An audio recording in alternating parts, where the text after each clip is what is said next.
ॐ अज्ञानतिमिरान्धस्य ज्ञानाञ्जनशलाकया चक्षुरुन्मिलितं येन तस्मै श्रीगुरुवे नमः। श्रीचैतन्यमनोभीष्टं स्थापितं येन भूतले स्वयं रूप कदा मह्यं ददाति स्वपदान्तिकं।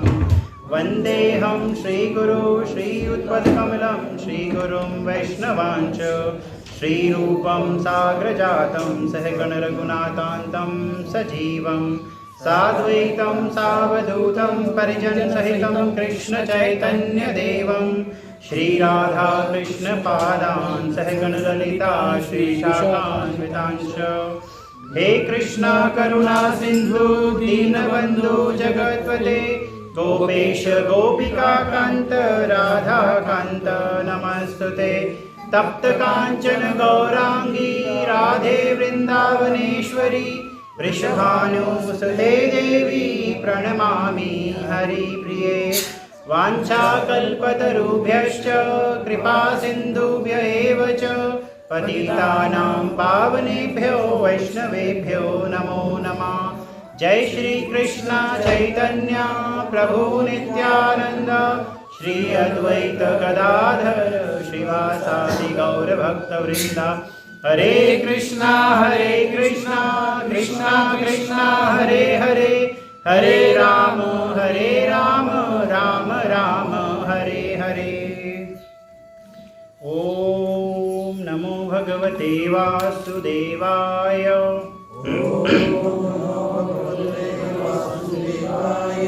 ओम नमो भगवते वासुदेवाय। ओम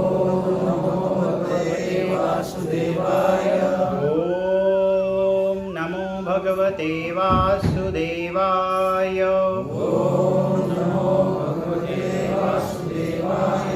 नारायणं नमस्कृत्य नरं चैव नरोत्तमं देवीं सरस्वतीं व्यासं ततो जयमुदीरये। नष्टप्रायेषु भद्रेषु नित्यं भागवत सेवया भगवतीरुत्तमा श्लोके भक्तिर्भवति नैष्टिकी।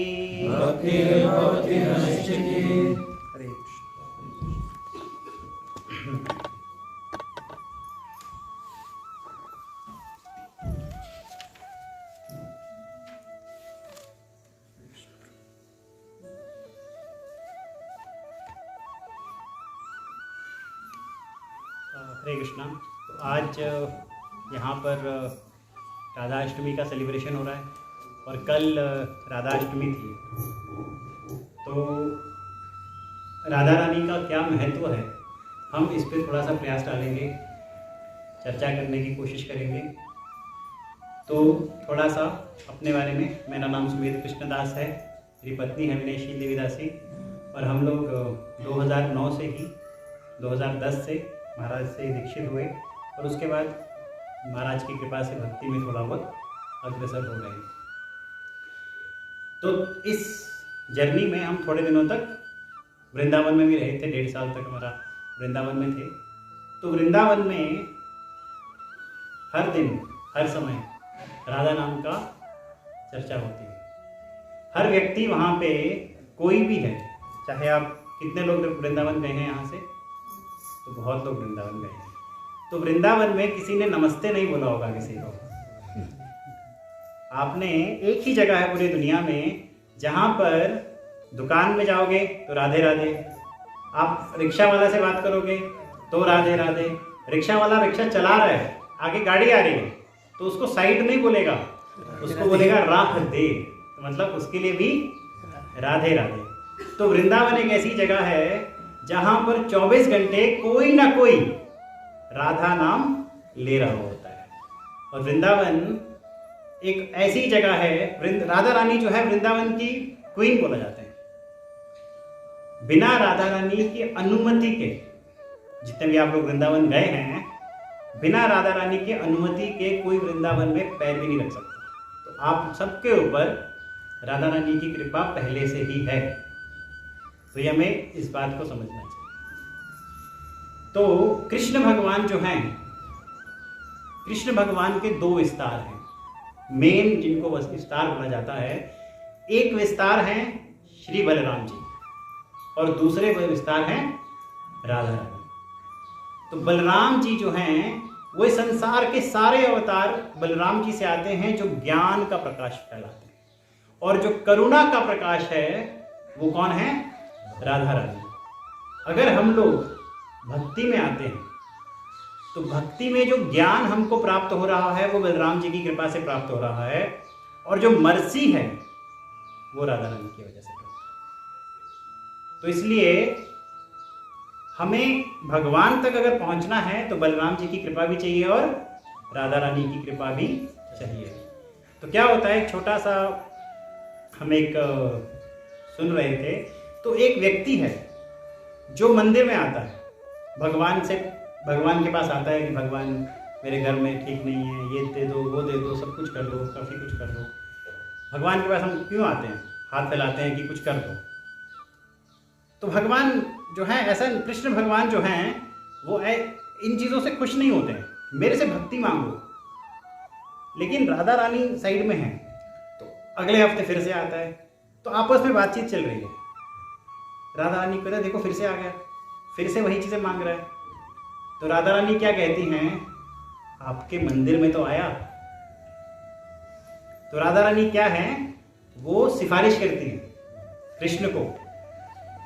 वो कहते तुम्हारे मंदिर में आया, देखो इतनी देर बैठा है, कितने लोग नहीं आते हैं, तो कृपा करो, तो जो वो बोल रहा है उसको दे दो, कृपा करो।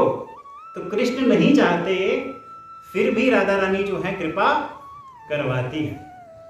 तो राधा रानी की कृपा से ही हम लोग भक्ति में अगर आगे बढ़ना चाहते हैं तो केवल राधा रानी की कृपा से। और ये लोग जो भौतिक चीजें मांग रहे हैं उनके ऊपर अगर राधा रानी कृपा कर सकती है तो मांगो। अगर कोई कृष्ण को मांगने की बात करे, कृष्ण की भक्ति मांगने की बात करे, तो राधा रानी तो मतलब कैसे कृष्ण को बोलेंगी, immediately you give him kripa, there is no doubt, you don't think, सोचना भी नहीं। ठीक है। तो राधा रानी जी के बारे में अगर हम कुछ डिस्कस करना चाहते हैं, क्या है कि राधा रानी के बारे में शास्त्रों में बहुत कुछ नहीं लिखा है। क्यों नहीं लिखा है मैं बताऊंगा, लेकिन बहुत सारे शास्त्रों में लिखा भी हुआ है।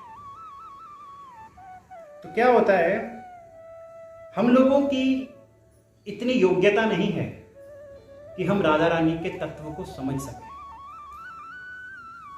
राधा रानी के तत्व को समझना बहुत मुश्किल है, इसीलिए बहुत कम शास्त्रों में राधा रानी जी का वर्णन है, लेकिन कई शास्त्रों में गुप्त रूप में वर्णन है। करेक्ट। तो हम कोशिश करेंगे राधा रानी जी के बारे में अगर वर्णन करना है तो मान लो बहुत बड़ा समुंदर है, मैं गोवा से आ रहा हूँ तो इसलिए समुंदर की बात कर रहा हूँ। मान लो बहुत बड़ा समंदर है और आज जो हम राधा रानी जी के बारे में बात करेंगे वो उस समंदर का एक छोटा सा ड्रॉप है। तो राधा रानी की महिमा इतनी ज्यादा है, हम उस ड्रॉप को टच कर पाए तो बहुत बड़ी बात है। ठीक है।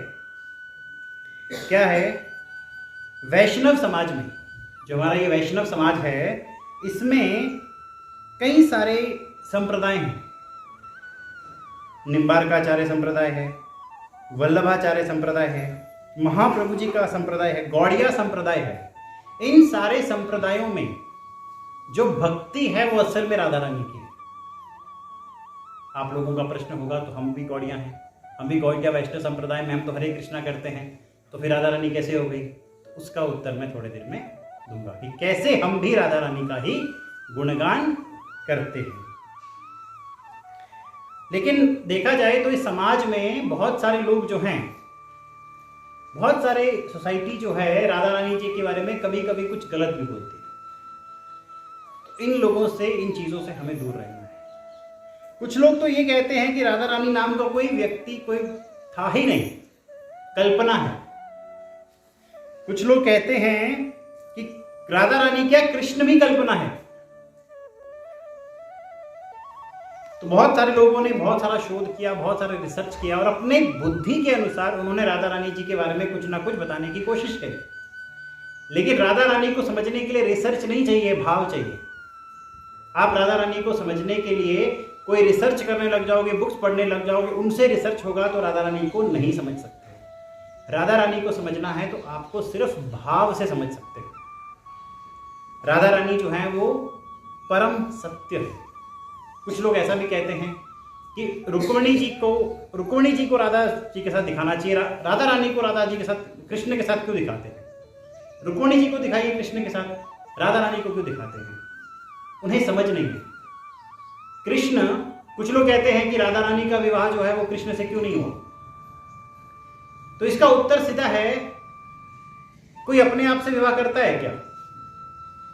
कृष्ण और राधा रानी एक ही हैं, तो अपने से तो कोई विवाह करेगा ही नहीं ना।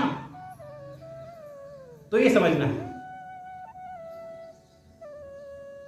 राधा जी और कृष्ण में कोई भी भेद नहीं है, क्योंकि लीलाएं करनी होती हैं, इसलिए लीलाओं के लिए राधा रानी अलग आती हैं और कृष्ण अलग आते हैं। एक्चुअल में दोनों में कोई फर्क नहीं है। कुछ लोगों का होता है कि भगवान फीमेल क्यों नहीं होते, भगवान मेल ही क्यों है? तो भगवान है फीमेल, राधा रानी भगवान ही है। तो ये उत्तर भी उनको मिल गया। राधा रानी जी और कृष्ण में कोई भेद नहीं है। कृष्ण मेल है तो राधा रानी फीमेल है, दोनों भगवान है। राधा रानी क्या है? राधा रानी महाभाव का स्वरूप है। और महाभाव क्या होता है? भाव भक्ति है। हमारे अंदर की जो भक्ति है, जो भी हम थोड़ी बहुत भक्ति कर पा रहे हैं, ये केवल और केवल राधा रानी का प्रकाश है। हमारे जीवन में हम जितना भी भक्ति कर पाते हैं, केवल राधा रानी की कृपा से हो पाती है। राधा रानी का प्रकाश है हमारे अंदर, जो हम भगवान की भक्ति कर पा रहे हैं। राधा रानी को महाभाव का स्वरूप कहा गया है और कृष्ण को रसराज कहा गया है। बहुत सारे रस होते हैं जिनमें हम भगवान कृष्ण की पूजा करते हैं। जैसे बलराम जी हैं, बलराम जी हैं वो कृष्ण के सखा भी हैं, कृष्ण के दास भी हैं और कृष्ण के प्रति वात्सल्य का भाव भी दिखाते हैं। हम कैसे दिखाते हैं वात्सल्य का भाव? और दास के बारे में आपको सबको पता है कि बलराम जी जो हैं वो जब वृंदावन में, गोकुल में सखाओं के साथ खेलते थे तो उनका भाव समझ में आता है, तो सखा का भाव हो गया। दास्य भाव में भगवान हमेशा शेषनाग के प्रति उनके से लेटे हुए और कृष्ण उनके सामने लेटे हुए। दास भाव में एक और बात है, जो भी वृंदावन धाम क्या है, मायापुर धाम क्या है, जगन्नाथपुरी धाम क्या है, ये जो धाम है ये स्वयं बलराम जी हैं। तो भगवान को जहां भगवान ने खेलना है, जहां भगवान ने अपनी कोई भी लीला करनी है, वहां पर बलराम जी धाम बन के आ जाते हैं। इतना ही नहीं, जो आसन भगवान के लिए इस्तेमाल होता है वो भी बलराम जी हैं, जो मृदंग आपके हाथ में है वो भी बलराम जी हैं, जो करताल आपके हाथ में है वो भी बलराम जी हैं। ऐसी कोई वस्तु नहीं जो कृष्ण के लिए इस्तेमाल होती हो और वो बलराम नहीं। कुछ भी है अगर जो भगवान की भक्ति के लिए इस्तेमाल किया जा रहा है तो वो बलराम जी खुद है। तो दास रूप में भगवान बलराम जी हमेशा भगवान की भक्ति करने के लिए, उनकी सेवा करने के लिए तत्पर रहते हैं। जब भगवान स्वयं थे इस दुनिया में, कृष्ण भगवान आए थे, तो बलराम जी को लगता था कि मेरा कलर क्या है, बलराम जी का कलर क्या है, प्योर व्हाइट, और कृष्ण जी का कलर क्या है, श्याम वर्ण। तो बलराम जी को लगता था कि मेरे लल्ला, इसके ऊपर बहुत सारे असुर जो है वो प्रहार कर रहे हैं। तो क्या करते थे, अपना कलर चेंज कर लेते थे, पूरा वो श्याम कलर में कन्वर्ट हो जाते थे और मोरपंख लगा लेते थे, कृष्ण की तरह वो बिल्कुल येलो ड्रेस पहन लेते थे और कहते थे ये जो असुर आएंगे वो सोचेंगे कि मैं ही कृष्ण हूं। तो ये वात्सल्य भाव है कि मेरे लल्ला को कोई टच ना करे, मैं और जो फिर मेरे पास आएगा मैं संभालूंगा, है कि नहीं। और बलराम जी कभी भी कृष्ण की ऐसी किसी लीला में नहीं आए जहां पे नाग थे, जैसे कालिया नाग का हो गया तो उसमें क्यों नहीं आते? क्योंकि शेष नाग, अनंत शेष के सामने कोई नाग टिक सकता है क्या? वो खड़ा भी नहीं हो सकता। तो क्योंकि लीलाएं जो है सफल करनी होती हैं, तो अनंत शेष जो है भगवान की नाग वाली लीलाओं में नहीं आते हैं, सामने नहीं आते हैं, क्योंकि जितने भी नाग हैं वो अनंत शेष के क्या हैं? दास। उसी तरह से बहुत सारे जो आचार्य हैं, बहुत सारे भक्त हैं, बहुत सारे कवि, उन्होंने राधा रानी की बहुत सारी स्तुतियां करी हैं। ब्रह्मा और उद्धव जी ये कहते हैं कि हमें गोपियों की जो चरण रज है वो हमें मिल जाए। भगवान से प्रे करते हैं, भगवान से स्तुति करते हैं कि किसी तरह से हमें गोपियों की चरण की रज मिल जाए। और वो कहते हैं कि जब हमें ये मिल जाएगी तो हमारा जीवन धन्य हो जाएगा। ब्रह्मा जी अपने एक स्तुति में कहते हैं कि मुझे वृंदावन में एक घास का तिनका बना दो, ताकि जब ये गोपियां चलें तो इनकी रज मेरे ऊपर आए और मैं धन्य हो जाऊं। ब्रह्मा जी दुनिया के मतलब फर्स्ट पर्सन आफ्टर कृष्णा, वो कह रहे हैं कि मुझे घास का तिनका बना दो। कितने हम्बल। उद्धव जी क्या कहते हैं? कहते हे कृष्ण भगवान, मुझे ये जो लताएं हैं, औषधि बनती है लताओं से, कईयों से, फल फूल पेड़, कहते मुझे कुछ भी बना दो, बट मुझे इनकी रज जो है मेरे ऊपर पड़नी चाहिए। तो इस तरह से जब एक बार भगवान ने उद्धव जी को द्वारका से उद्धव जी को भेजा था वृंदावन में, ताकि वो गोपियों को समझाए। गोपियां बहुत ही विलाप करती हैं कि कृष्ण कहाँ चले गए, कृष्ण के बारे में सोचती रहती हैं, तो कृष्ण को भी दुख होता है। तो उन्होंने उद्धव जी को बताया कि आप जाइए और उनको ज्ञान दीजिए, उनको बताइए कि क्या है कृष्ण तत्व, क्या है। तो उद्धव अपने आप को काफी ज्ञानी समझते थे, अहंकार में हो गया था थोड़ा सा, मेरे जैसा ज्ञान किसके अंदर। कहते कोई बात नहीं, मैं तो ऐसे समझा दूंगा, ऐसी कौन सी बड़ी बात है। जाते हैं तो सभी गोपियों को इकट्ठा करते हैं, और इकट्ठा करने के बाद उनको समझाने लगते हैं कि कृष्ण जो है ब्रह्म के ऊपर ये वाह, बहुत कुछ समझाने लगते हैं। तो गोपियां कहते हैं हमें कुछ समझ नहीं आता। उल्टा गोपियां जो है वो उद्धव को समझाने लगती हैं कि कृष्ण क्या है। 2 महीने तक उद्धव का 2-4 दिन का प्लान था, 2 महीने तक उद्धव केवल गोपियों से कृष्ण तत्व समझ रहे हैं। और जब वो जाते थे, जब वो गोपियां समझाने के बाद जाती थी, तो जो उद्धव हैं उस मिट्टी से अपने आप को लपेट लेते थे।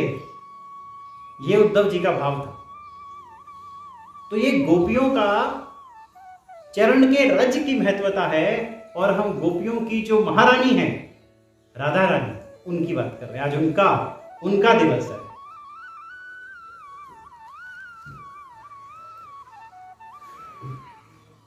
एक राधा माधव चिंतन एक ग्रंथ है। अगर किसी को राधा रानी जी के बारे में बहुत डिटेल में समझना है तो एक राधा माधव चिंतन है, जिसमें राधा रानी के गुणों का व्याख्या बताया गया है।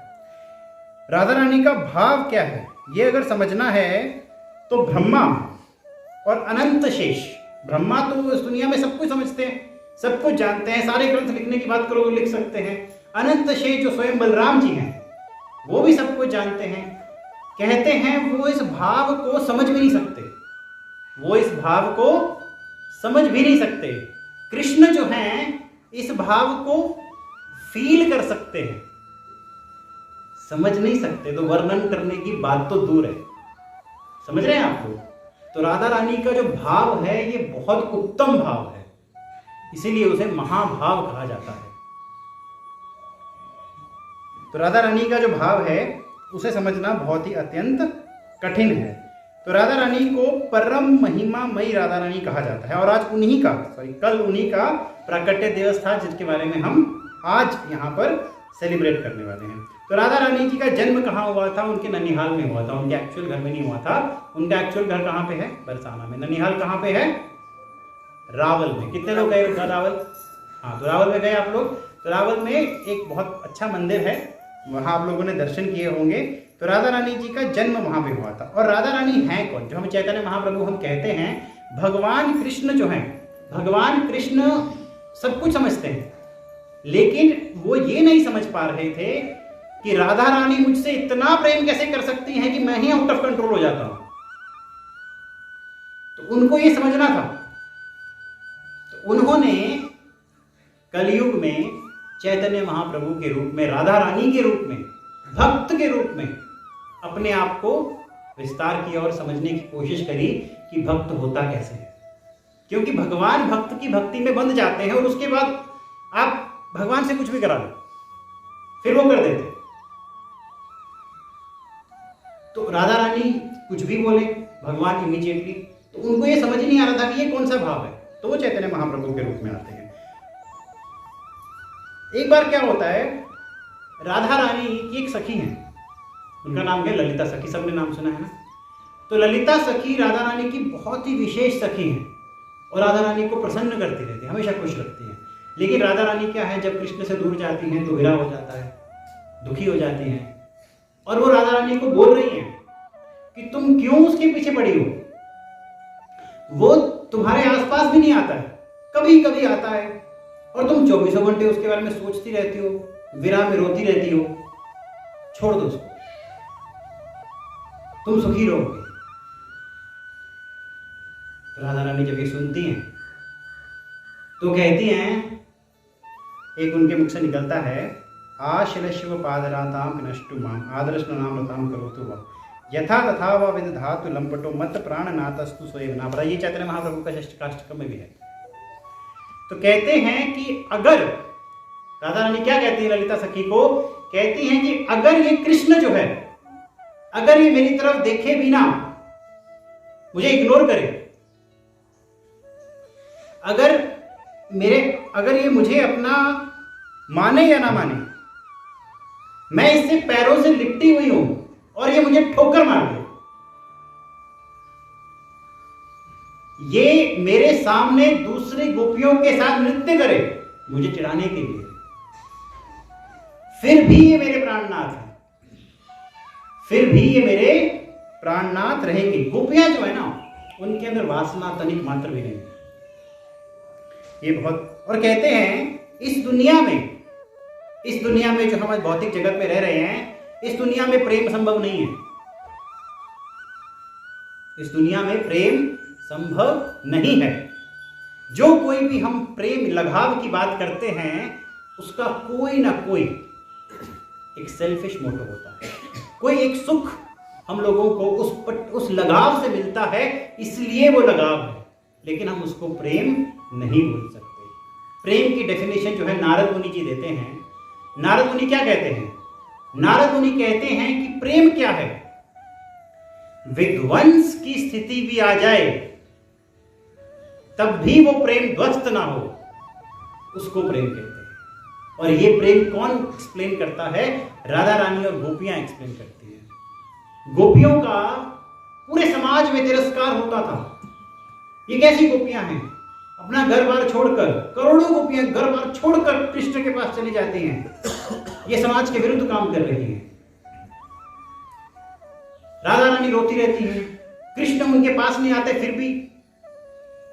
तो इतना तिरस्कार सुनने के बाद भी विध्वंस ही हो रहा है। इतना तिरस्कार सुन रहे हैं, छोड़ के चले गए कृष्ण, मथुरा चले गए, द्वारका चले गए, लेकिन अभी भी सोच रही हैं। मैसेज भेजते हैं लेकिन खुद नहीं आते, फिर भी उनके बारे में सोच रही हैं। तो ये प्रेम है। इस प्रेम के ऊपर एक राधा रानी बड़ी अच्छी एक अपनी सखी को ही कहानी सुनाती है और कहती हैं कि एक औरत थी, उसके बारे में शायद आप सब लोग भी जानते होंगे, कथा यहाँ पर भी प्रमाणित है। उसका पति जो था उसे कुष्ठ रोग था। एक औरत है, उसका पति जो है उसे कुष्ठ रोग था, और कुष्ठ रोग होते हुए, अभी जो प्रेम की बात करते हैं, प्रेम का अर्थ होता है केवल देना, कुछ एक्सेप्ट नहीं करना। राधा रानी यहां क्या कहती हैं? राधा रानी कहती हैं कि अगर मुझे ये पता लगता है कि मेरे कृष्ण जो हैं, अगर उन्हें कोई गोपी पसंद है और वो गोपी को देखने से उन्हें सुख मात्र मिलता है, तो मैं खुद उस गोपी के घर जाऊंगी और बोलूंगी मेरे कृष्ण से विवाह कर लो। मुझे कुछ नहीं चाहिए, मुझे कृष्ण का सुख चाहिए। तो इसी से वो कहानी आती है, राधा रानी बता रही है उनको कि जैसे वो कहानी है जिसमें कि एक औरत है, उसका पति कुष्ठ रोग हो गया है। कुष्ठ रोग हो गया है तो वो काफी एज हो गई है, लेकिन उसे अपने ही गांव में एक वैश्या पसंद आती और उसका मन करता है कि मुझे उसके साथ संग करना है। ऐसा भाव आता है तो पत्नी क्या करती है, पत्नी उस वैश्या के पास जाती है और उसको कहती है कि मेरे पति की ऐसी इच्छा है। लेकिन इस वैश्या को पता है, अरे वो तो कुष्ठ रोग है, उसको वो मना कर देती है, नहीं आई विल नॉट डू। तो वो पत्नी क्या करती है, पत्नी उस वैश्या की सेवा करने लग जाती है, उसको पानी देना, उसको खाना देना, उसका बेड सजाना, उसका घर साफ करना। ब्राह्मण की पत्नी है लेकिन घर की सफाई कर रही है वैश्या की। वैश्या प्रसन्न हो जाती है, बोलती क्या चाहिए आपको, कितना पैसा चाहिए, मैं देखती हूँ। फिर मुझे कोई पगार नहीं चाहिए, मैंने आपसे एक बार बोला था, आप कृपा करके मेरे पति के साथ चलो।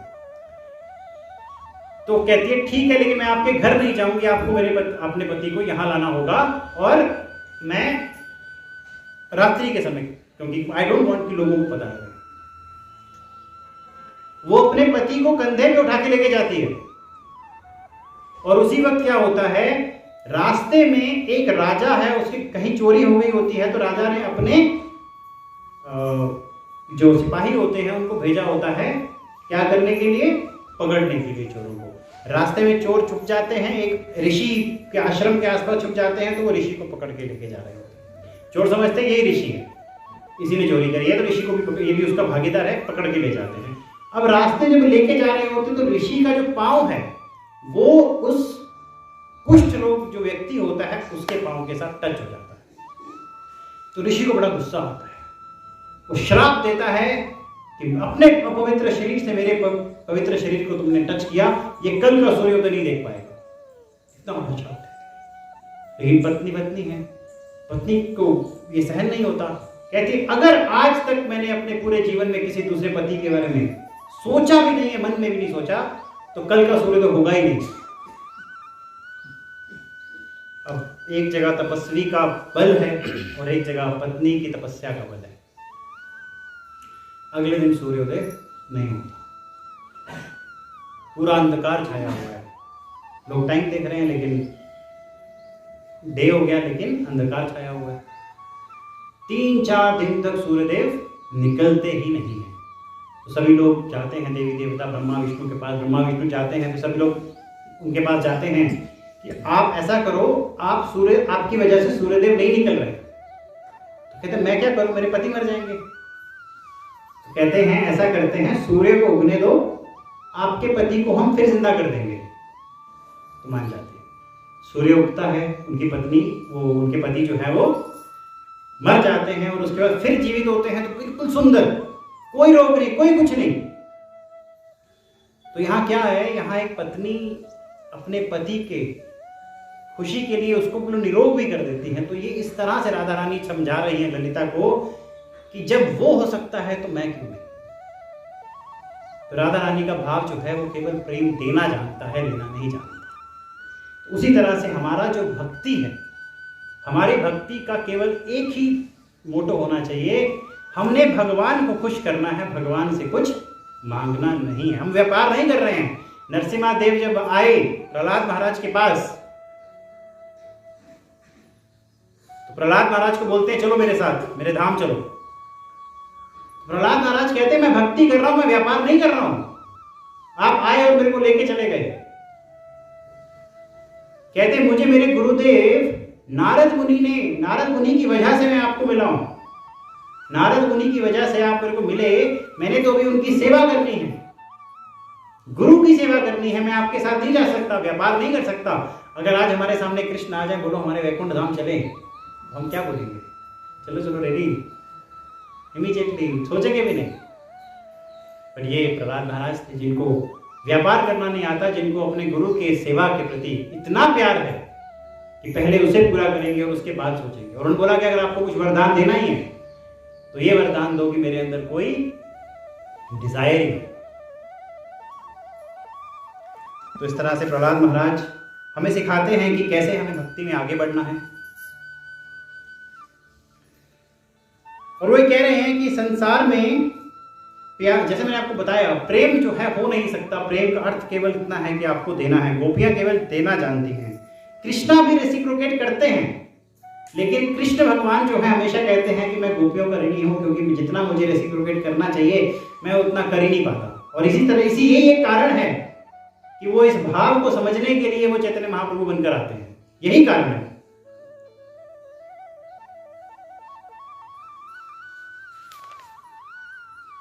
राधा रानी कहती हैं, कृष्ण मोरे जीवन, कृष्ण मेरे प्राण धन, कृष्ण ही मेरे प्राण प्राण, कृष्ण ही मेरे प्राणनाथ। तो राधा रानी हमेशा हमेशा कृष्ण को जो है अपना प्राण समझती है। अब देखो, लक्ष्मी जी को भगवान ने स्थान कहाँ दिया है? अपने हृदय में। लेकिन लक्ष्मी जी कहाँ, आपको कहीं भी फोटोग्राफ में कहाँ देखती हैं? उनके चरणों में। तो जो भक्त होता है उसका स्थान केवल भगवान के चरणों में है। आप भगवान ने उस हृदय में रख दिया, लेकिन लक्ष्मी माता को हमेशा पाँव भगवान के चरण दबाते हैं। लक्ष्मी माता भगवान के एरिया की पूरी सफाई करती है, झाड़ू लगाती है। तो ये लक्ष्मी माता जो है, जिनको सर्वोत्तम स्थान दिया, फिर भी लक्ष्मी माता जो है वो, तो ये भक्त की निशानियां हैं कि भगवान उनको सर पे भी चढ़ा दें लेकिन वो चरण नहीं छोड़ेंगे। एक बड़ी बात है, हम लोग कभी कभी जैसे हम इस्कॉन में बोलते हैं हिज ग्रेस, और माता जी को क्या बोलते हैं? हर ग्रेस। लेकिन ये हिज ग्रेस जो होता है ये प्रभु जी का नहीं होता है, और माता जी के लिए भी हिज ग्रेस, हर ग्रेस लगाना सही नहीं है। हिज ग्रेस होता है हिज ग्रेस। किसका ग्रेस? कृष्णा का ग्रेस। और माता जी के लिए भी क्या लगना चाहिए? His grace. लेकिन क्या है, समाज है तो हर ग्रेस बोलना पड़ता है। तो हर ग्रेस बोलना पड़ता है तो राधा रानी का ग्रेस है। राधा रानी की जय। तो अब राधा रानी जो हैं वो, उनके अंदर 25 गुण हैं, और कृष्ण के अंदर कितने गुण है कोई बता सकता है? 64 गुण। लेकिन राधा रानी का जो 25वां गुण है वो ये है कि she fully controls Krishna. Radha Rani का 25वां गुण ये कहता है कि कृष्ण जो है वो पूरी तरह राधा रानी के कंट्रोल में। तो कृष्ण के 64 गुण का भी कोई राधा रानी के सामने कोई फायदा नहीं। ठीक है। अब ये जो जितने गोप गोपा हैं, हम जब वृंदावन लीला में पहुंचते हैं तो जितने भी गोप गोपा हैं, जो परिकर हैं, सखा हैं भगवान के, ये सारे कौन हैं? ये बलराम जी के विस्तार हैं। और जितनी भी मंजरी हैं, जितनी भी गोपी हैं, ये सभी मंजरी गोपी हैं, ये किसका विस्तार है? राधा रानी का। ठीक है। जितनी भी गोपियां हैं, जितनी भी मंजरियां हैं, ये सभी के सभी राधा रानी का विस्तार है। ठीक है। राधा रानी जो हैं उनका अगर हम वर्णन करते हैं शास्त्रों में, वेदों में थोड़ा बहुत मिलता है, पुराणों में भी वेद मिलता है। तो अभी हम क्या करते हैं, हम थोड़े बहुत शास्त्रों में जहां उनका वर्णन मिलता है उसके बारे में थोड़ा सा डिस्कस करेंगे। अथर्ववेद और ऋग्वेद है जहां पर राधा रानी का जो बोला जाता है, हे कृष्ण तुम ही राधा नाथ हो। मैं डिस्क्रिप्शंस बता रहा हूं जहां जहां पर राधा रानी का वर्णन किया गया है। हे कृष्ण तुम ही राधा नाथ हो, और तुम्हारा ऐश्वर्य जो है वो सब जानते हैं और इसी से प्रेम करते हैं। एक गोपाल धमरी उपनिषद है जहां पर भक्ति सिद्धांत सरस्वती महाराज एक गंधर्विका के बारे में बात करते हैं। गंधर्विका कौन है? राधा रानी है।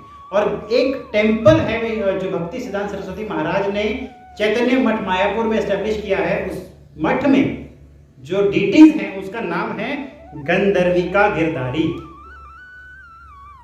हमारे जितने भी टेम्पल्स हैं इस्कॉन के, उन सारे टेम्पल्स में नाम कहाँ से शुरू होता है? श्री राधा माधव, राधा नील माधव, राधा गोपीनाथ, है ना। तो जितने भी टेम्पल्स हैं, राधा गोविंद, जितने भी टेम्पल हैं, बिना राधा नाम के कृष्ण का कोई भी टेम्पल जो है एटलीस्ट इस्कॉन में तो नहीं है, बहुत कम है। तो गंधर्विका का असली अर्थ क्या होता है? सर्वोच्च अर्धांगिनी, सबसे उत्तम अर्धांगिनी किसकी? कृष्ण की। एक गोलोक धाम में ये शास्त्र की जो मैं बात कर रहा हूँ, गोपाल धामरी उपनिषद, उसमें ये बोला गया है तस्य द्वेन चंद्रावली राधिका। कृष्ण के दोनों साइड को एक कथा चल रही है जिसमें बोला गया है कृष्ण के एक साइड में चंद्रावली है और दूसरी साइड में राधिका है। तो ये वर्णन है राधा रानी का बहुत सारे शास्त्रों में। कृष्णा की जो ओरिजिनल पोटेंसी है वो राधा रानी है। ये जो हम लक्ष्मी माता और दुर्गा माता को देखते हैं, लक्ष्मी माता और दुर्गा माता जो हैं ये राधा रानी का पूर्ण अंश अवतार है। तो हम दुर्गा माता की जी पूजा कर रहे होते हैं तो हम एक्चुअली किसकी पूजा कर रहे हैं? राधा रानी की। हम लक्ष्मी माता की पूजा कर रहे हैं तो किसकी पूजा कर रहे हैं? राधा रानी की पूजा कर रहे हैं। ऋग परीक्षित एक परिशिष्ट वेद में बताया गया है राधा जो है वो पूरी तरह से माधव के ऊपर दीप्तिमान है, मतलब हम बोल सकते हैं कि फुल्ली कैप्टिवेटेड, मतलब लट्टू हैं उसके ऊपर, ऐसे बोल सकते हैं। राधा जो है वो माधव के ऊपर है और माधव जो है वो पूरी तरह दीप्तिमान है। राधा माधव की और माधव राधा के ऊपर, तो वर्णन है। एक ब्रह्मांड पुराण है जहां पर ब्रह्मा जी ने राधा की स्तुति करी है। बहुत शिवजी और ब्रह्मा जो हम कृपा कटाक्ष, राधा कृपा कटाक्ष के बारे में किसी ने सुना होगा। ये राधा कृपा कटाक्ष किसने बोला है? स्वयं भगवान शिव महादेव जी ने बोला है। तो ये राधा रानी के बहुत सारे ऐसे वर्णन हैं जो हमें मिलते हैं। एक बड़ी बात है राधा रानी के बारे में, भागवतम के ऊपर श्रीमद् भागवतम है। श्रीमद् भागवतम में राधा रानी के बारे में आपको श्लोक नहीं मिलेंगे। अजीब सी बात है, पूरी कृष्ण लीला हो गई, राधा रानी का उसमें कुछ डिटेल में बताया नहीं। तो इसमें हमारे आचार्य जो हैं वो क्या बताते हैं, क्यों? परीक्षित महाराज को 7 दिन मिले थे। 7 दिन के अंदर शुकदेव गोस्वामी जी को पूरी भागवतम बतानी थी, टाइम भी लिमिटेड है। तो कहते हैं कि अगर शुकदेव गोस्वामी हैं कौन? शुकदेव गोस्वामी हैं राधा जी के शुका। शुका को होते हैं पैरेट। तो जब भगवान कृष्ण और राधा रानी इस दुनिया से जा रहे थे तो उन्होंने अपने तोते को बोला कि तुम यहाँ पे रहो, हम जा रहे हैं। तो तोते ने बोला मैं क्यों रहूं यहाँ पे, आप सबको लेके जा रहे हो, मुझे क्यों छोड़ रहे हो, मैं क्या खाऊंगा? तो राधा रानी ने बोला तुम भागवतम, तुम्हारा खाना क्या है? भागवतम है। तो शुकदेव गोस्वामी का जन्म कैसे होता है, अगर आप लोगों को जानकारी हो इसके बारे में, तो एक बार शिवजी और पार्वती जो हैं कथा कर रहे थे। शिवजी पार्वती को कथा सुना रही थी, कथा सुना रहे थे भागवतम की। तो पार्वती माता को नींद आ गई और पार्वती माता जब बात कर रही थी तो धीरे धीरे जैसे जैसे ये बोल रहे थे शिवजी भागवतम सुना रहे थे तो पार्वती माता करती कंटिन्यू, पर बीच में माता सो गई। अब शिवजी रिस्पॉन्ड कर रहे थे के ऊपर। अब शुक तोता है वहां सुन रहा था भागवतम, उसको तो भागवतम उसका फूड है, उसके लिए तो फेवरेट है, वो नींद नहीं आ सकती उसको। उसने बोला ये पार्वती माता सो गई, अब कौन करेगा? तो वो बीच में करने लग जाता है। अब शिवजी जब पूरी कथा हो जाती है तो पार्वती माता को बताते हैं अच्छे से सुना, पार्वती माता मैं तो सो गई थी। शिवजी को गुस्सा आता है, कौन कर रहा था? तो शिवजी देखते हैं शुका जो है वो कर रहा है। तो शिवजी कहते, उनको लगता है कि भागवतम सुनने के लिए योग्यता चाहिए, ये एक तोता, इसकी अयोग्यता, इसकी योग्यता क्या है मेरी भागवतम सुनने की? बहुत गुस्सा आता है शिवजी को। आज देखो प्रभुपाद की कृपा से हम सब लोगों को प्रभुपाद ने योग्य बना दिया भागवतम सुनने के लिए। कितनी बड़ी बात है। शिवजी ने केवल एक व्यक्ति को भागवतम सुनाई है, किसको? पार्वती माता को, और कोई उनको योग्य नहीं मिला। और यहां शुका ने सुन लिया और शिवजी को गुस्सा आता है। शिवजी अपना त्रिशूल लेके शुका के पीछे भागते उनके पीछे। शुका तोता इतना सा, शिवजी का त्रिशूल इतना बड़ा, और क्या हालत हुई होगी उस तोते की।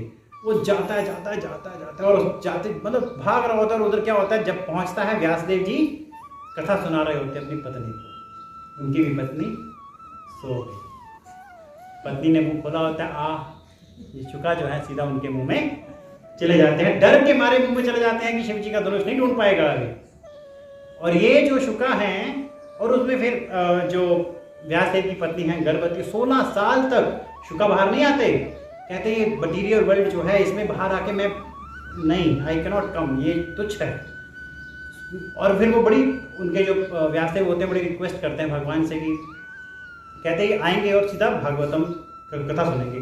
ये शुका जो है, शुकदेव गोस्वामी जिनको हम बोलते हैं, बाहर आते हैं और जंगल में चले जाते हैं, जंगल में चले जाते हैं, और जब ये अपने जीवन में सिर्फ भागवतम कथा सुनते हैं और कुछ नहीं करते। तो ये शुकदेव गोस्वामी हैं परीक्षित महाराज को, और जो राधा रानी के बड़े क्लोज, समझ में आया कैसे राधा रानी के बड़े क्लोज पैरेट हैं। तो ये परीक्षित महाराज को कथा सुना रहे हैं भागवतम की। अब भागवतम की कथा सुना रहे हैं तो 7 दिन ही मिले। कहते हैं आचार्य हमारे कि जैसे ही अगर शुकदेव गोस्वामी राधा शब्द का उच्चारण भी करते तो मूर्छित हो जाते,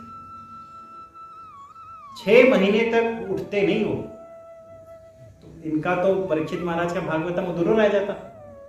तो उनको ये सेवा मिली थी कि मैंने परीक्षित महाराज को 7 दिन में भागवतम सुनानी है, तो वो राधा रानी का नाम नहीं लेते। लेकिन जो 10वां स्कंद है भागवतम का, उसमें वो गोपी बोलते हैं, डायरेक्ट राधा रानी का नाम नहीं लेते। हम भी अगर किसी व्यक्ति को बोलते हैं, वो व्यक्ति, हम नाम, जैसे ही हम नाम लेते हैं तो आपके पर्सनल रिलेशनशिप इमीडिएटली उजागर हो जाते हैं, है कि नहीं?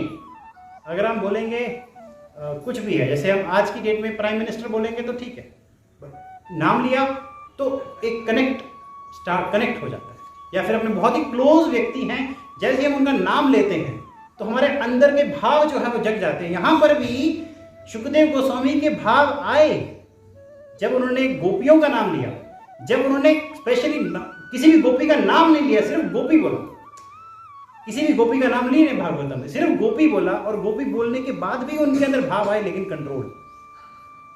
तो इसलिए श्रीमद् भागवतम में आपको राधा रानी के बारे में कम मिलेगा चर्चा, क्योंकि शुकदेव गोस्वामी के पास बहुत कम समय था, 7 दिन, और वो अपने आप को बेसुध नहीं करना चाहते थे। ठीक है, अब राधा रानी जी का जो जन्म है वो कैसे हुआ था? ये राधा रानी का जो जन्म है, जो इनके जो पिता हैं, एक महाभानु राजा हुआ करते थे, जो जितने भी नहीं, महाभानु के जो 5 पुत्र थे, उनमें से एक पुत्र थे वृषभानु, और वृषभानु की बेटी जो है वो, वृषभानु जो हैं उनका विवाह हुआ कीर्तिदा से, और फिर कीर्तिदा से राधा रानी का, एक्चुअली इनकी संतान नहीं हो रही थी, इनकी संतान हो नहीं रही थी। तो बड़े इन्होंने यज्ञ गई, तपस्या करे, बड़े तीर्थ गए। फिर इनको एक ऋषि ने बोला कि आप कताई देवी जी का इनका व्रत रखो, इनको प्रसन्न करो। फिर उन्होंने उनको प्रसन्न किया, लेकिन उनको पता नहीं था कि ये व्रत करना कैसे है।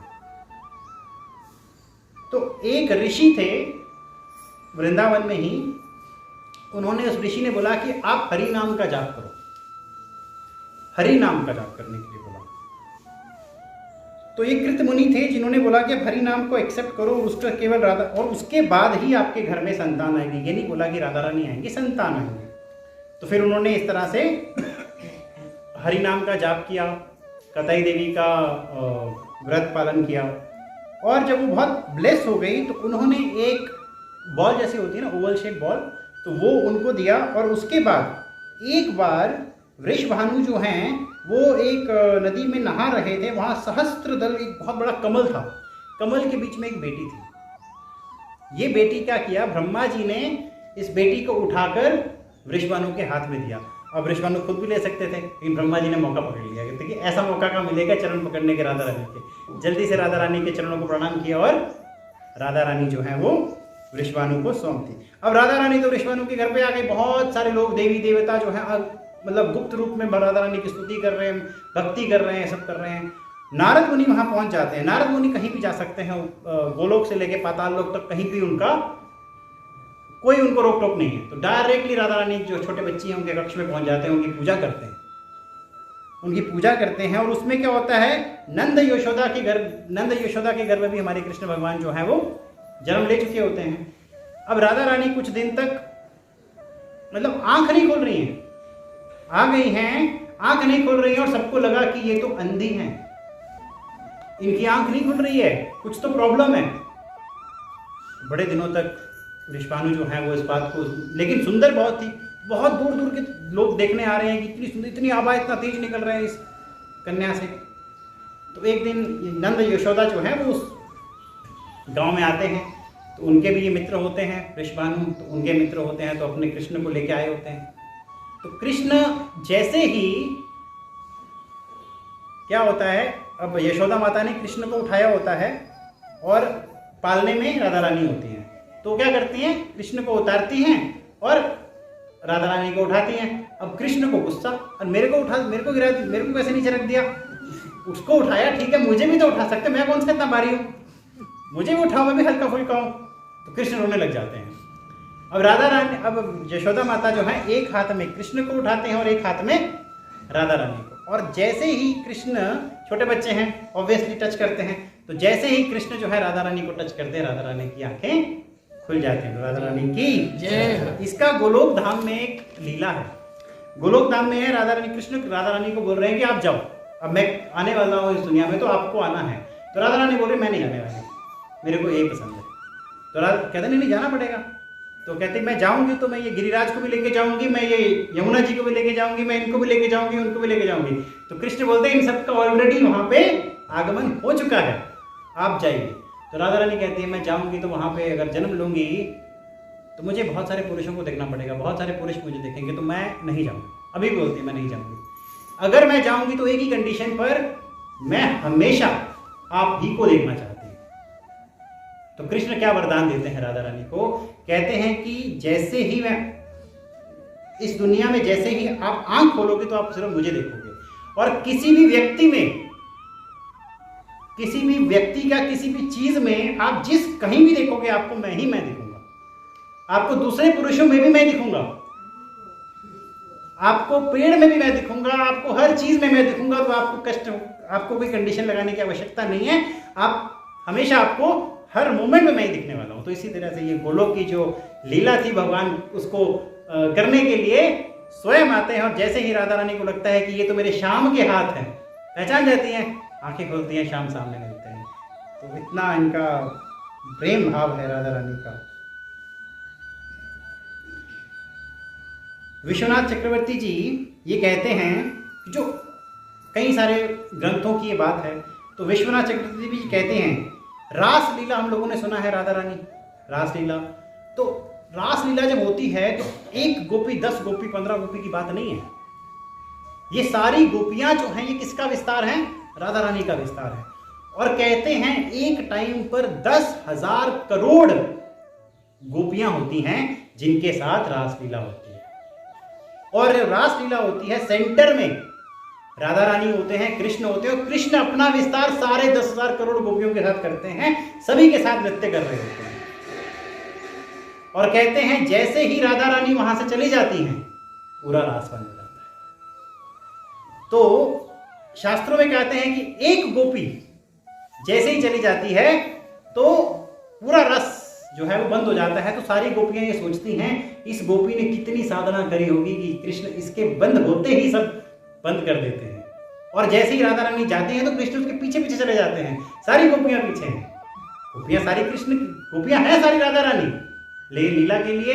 सारी गोपियां ये सोचती है देखो ये कितनी महान गोपी है, कि मतलब राधा रानी के पीछे भगवान चले जाते हैं। तो एक जो चैतन्य महाप्रभु हैं वो अपनी जैसे कृपा, जैसे राधा रानी चैतन्य को बताया कि मंदिर में व्यक्ति आ गया, मंदिर में भगवान जैसे आए, जैसे मतलब मंदिर में व्यक्ति आता है तो राधा रानी भगवान को बोलती है कृपा दो।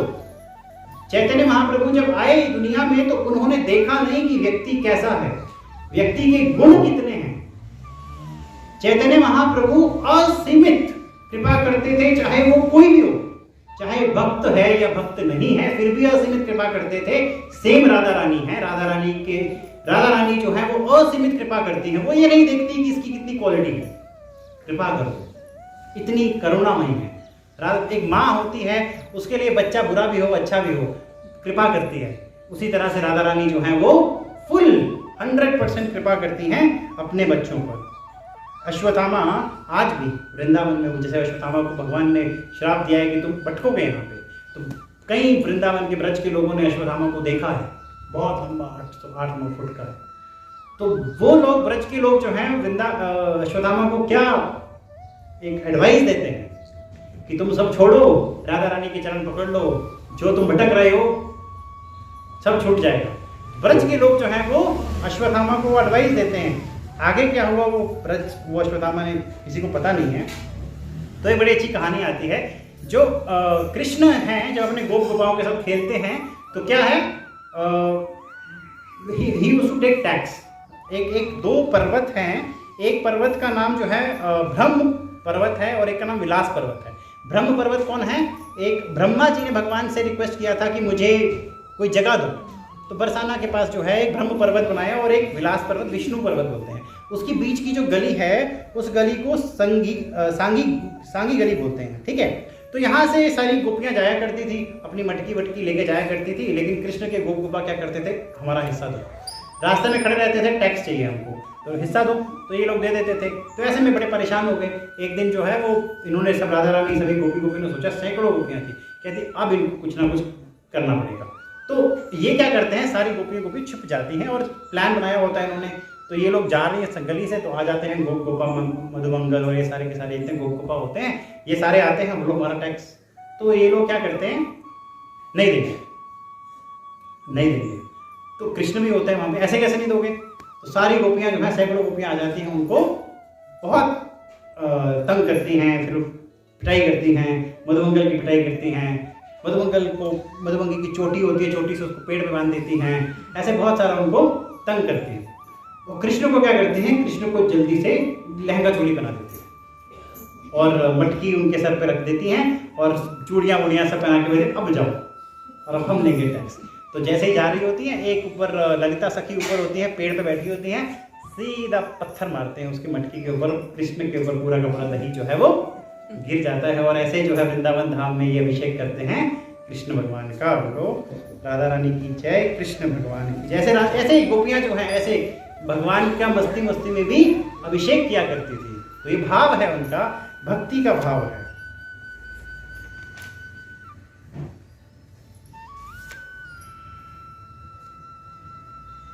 एक बार क्या होता है, राधा रानी जो हैं वो कृष्ण के साथ बैठी होती हैं, ऐसे ही मतलब जंगल में कहीं पे होता है ना, मतलब अच्छा बगीचा मान लो, तो वहाँ बैठे होते हैं। तो वहाँ पे एक भंवरा जो है, भंवरा राधा रानी के आसपास घूम रहा है, कर रहा है। राधा रानी उसको साइड कर रही है, लेकिन वो हिल नहीं रहा, फिर साइड कर रही है, हिल नहीं रहा है, फिर साइड कर रही है। तो मधुमंगल क्या कहता है, मधुमंगल देखता हो तो मधुमंगल छड़ी लेके उस भंवरे के पीछे भागता है और भागता उसको बहुत दूर तक ले जाता है और बोलता है राधा रानी को मैंने मधुसूदन को भगा दिया। कृष्ण राधा रानी के पास बैठे हुए हैं, वो सुनती है कि मैंने मधुसूदन को भगा दिया और राधा रानी का विरह शुरू हो जाता है। इतना रोने लग जाती है, मधुसूदन चले गए। सामने साइड में कृष्ण बैठे हैं, लेकिन मधुसूदन चले गए, रोने लग जाते हैं बुरी तरह से। और कृष्ण ये देखते हैं तो कृष्ण को भी रोना आ जाता है। तो कृष्ण ये सोचते हैं कि राधा रानी मेरे पास होते हुए भी रोती हैं, इतना विरह इनको होता है, तो मैं क्या करूं। तो राधा कृष्ण उसके बाद ये डिसाइड करते हैं कि मैं अब वृंदावन को छोड़ के जाऊंगा। तो ये कृष्ण राधा रानी कृष्ण का अंतिम लीला में आता है कि कैसे मतलब कृष्ण जो है वो चाहते हैं, और उसके बाद भी विरह तो कंटिन्यू होता है। बट ये जो विरह होता है, जब भगवान देखते हैं कि मैं सामने हूं लेकिन फिर भी विरह में है, तो भगवान भी इसको टॉलरेट नहीं कर पाते। कहते कि इससे अच्छा कि मैं थोड़ा दूर ही रहूं, कम से कम ये लताओं को देखकर, कृष्ण को याद करके अपने आप को कंट्रोल कर ले। तो इस तरह से जो है ये राधा रानी का वहाँ पर भाव। एक बड़ी अच्छी बात है, टेक जस्ट 5 more minutes, ठीक है। हम लोग सभी बोलते हैं राधा राधा, इतना कुछ सुना, तो हम अपने जो संप्रदाय हैं इसमें हरे कृष्ण कृष्ण कृष्ण हरे हरे, हरे राम राम राम हरे। हम क्यों बोले, हम राधा राधा क्यों बोले, वो ज़्यादा अच्छा है। राधा राधा बोलेंगे तो फायदा ज़्यादा हो रहा है ना। लेकिन चैतन्य महाप्रभु जो है स्वयं जो राधा रानी बन गया है, राधा भाव में आए, उन्होंने हमें क्या उन्होंने कौन सा महामंत्र दिया है, हरे कृष्ण कृष्ण कृष्ण हरे हरे, हरे राम राम राम हरे। चैतन्य महाप्रभु एक बार साउथ इंडिया की यात्रा में गए थे और उन्होंने जो भजन गाया, कृष्ण कृष्ण कृष्ण कृष्ण कृष्ण कृष्ण कृष्ण है। तो चैतन्य महाप्रभु कृष्ण का नाम ले रहे हैं, राधा रानी किसका नाम ले रही हैं? कृष्ण का नाम ले रही हैं। हमें किसका नाम लेना चाहिए? जो राधा रानी का नाम, राधा रानी जिनका नाम ले रही हैं। तो राधा रानी को खुश अगर करना है तो किसका नाम लेना पड़ेगा? कृष्णा का। तो it is very very clear. कई लोग बोलते हैं राधा बोलो, राधा बोलो, ठीक है, अच्छी बात है, राधाष्टमी है तो राधा राधा बोलेंगे ना, लेकिन फाइनली क्या बोलना है? हरे कृष्ण। और हरे कृष्णा जब हम बोलते हैं, हरे का अर्थ क्या है? राधा रानी।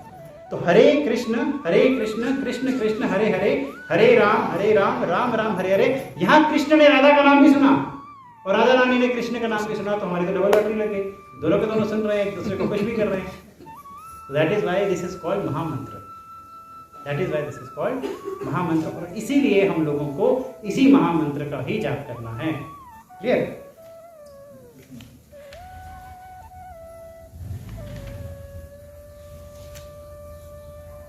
एक जस्ट लास्ट पॉइंट है से क्लोज। एक बार किसी शिष्य ने पूछा कि हम राधा रानी के दर्शन कैसे कर सकते हैं। बड़ा सिंपल क्वेश्चन है कि हम राधा रानी के दर्शन कैसे कर सकते हैं। तो गुरु का जब उन्होंने जवाब क्या दिया